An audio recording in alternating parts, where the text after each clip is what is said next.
आओ माँ के लिए। नीरू रसोई में गई और 2 मिनट में ही पकोड़े ले आई। जी ये लीजिए। बहू जादू से बनाए हैं क्या? अभी तो रसोई में गई थी। यम्मी। माँ जी, शीला रसोई में पकोड़े तल रही है, मैं बस लेकर आई। हे भगवान, मेरा धर्म भ्रष्ट कर दिया तूने। अब तो गंगा जल से शुद्धिकरण करना होगा।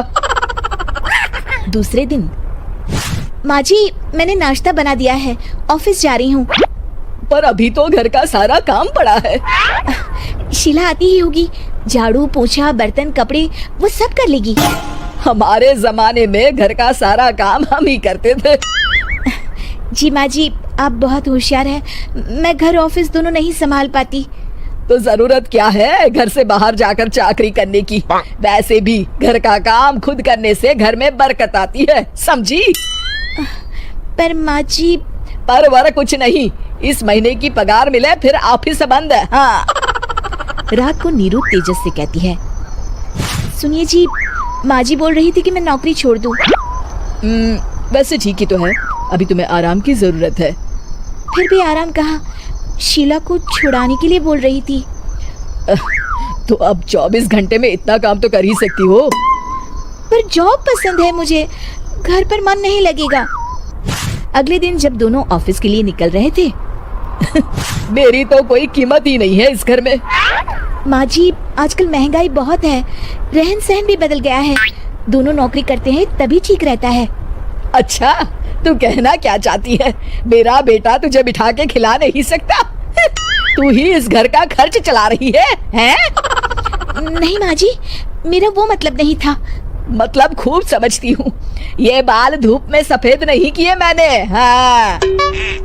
अब तो ये रोज का काम हो गया था। तेजस भी रोज की झिकझिक से परेशान हो गया था। एक दिन उसने कहा, नीरू, वैसे भी तुम्हें मैटरनिटी लीव मिलने वाली है, तो अभी से ही छुट्टी ले लो। पर क्या, मेरी सैलरी अच्छी खासी है। आखिर नीरू ने रिजाइन कर दिया। जब बच्चा हुआ तो घर में सब बहुत खुश हुए। कुछ दिनों बाद तेजस फाइल देख रहा था। क्या हुआ तेजस, कुछ परेशान लग रहे हो?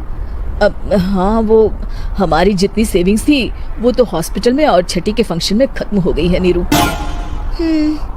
और अभी वैसे मंदी चल रही है तो मैं बोल रही थी कल मुन्ना को हेपेटाइटिस का टीका लगवाना है। नीरू, क्या पोस्टपोन नहीं कर सकते? नहीं जी, बिल्कुल नहीं। अब तेजस को समझ में आ रहा था कि उससे गलती हुई है। पैसों की कमी का असर घर के माहौल पर भी पड़ रहा था। अगले दिन, बेटा मेरा चश्मा और ये दवाइयाँ ले आना, पर्चा देते हुए माँ जी ने कहा। जी। तेजस, मुन्ना के लिए दूध का डिब्बा और डायपर भी ले आना, और ये किराने के सामान की लिस्ट है, इसे भी लाना है। तेजस गुस्से में लिस्ट मरोड़ कर फेंकता है और चिल्लाता है, पैसे क्या पेड़ पर उगते हैं? ये ले आना, वो ले आना। अरे पर ये जरूरत का सामान ही है। वो गुस्से में बिना कुछ कहे ऑफिस चला गया। अरे लंच तो ले जाइए। नीरू दौड़ कर डिब्बा पकड़ाती है। एक दिन खाना खाने के बाद, नीरू, अब तो मुन्ना कुछ बड़ा हो गया, तो अब तुम वापस ज्वाइन कर लो ना जॉब। पर इस रिसेशन में जॉब मिलना बहुत मुश्किल है। ट्राई तो करो। फिर मुन्ना? माँ जी है ना, और एक फुल टाइम मेड भी लगा लेंगे। पर माँ जी, उन्हें तो पसंद नहीं। तभी माँ जी वहाँ आ जाती है और प्यार से नीरू के सर पर हाथ फेरते हुए बोलती है, अब मेरी समझ में आ गया बहू, पहले के और अब के समय में अंतर है। तुम काम शुरू करो, मुन्ना की जिम्मेदारी मेरी। मेरी प्यारी माँ जी। ये कहकर नीरू उनके गले लग गई। शिक्षा, परिवर्तन संसार का नियम है, हमें भी समय के साथ चलना चाहिए। उम्मीद है कि आपको हमारी ये कहानी पसंद आई होगी। कृपया हमारे चैनल को सब्सक्राइब करें और सभी अपडेट्स के लिए बेल आइकन जरूर क्लिक करें। और हाँ, वीडियो लाइक और शेयर करना मत भूलिएगा।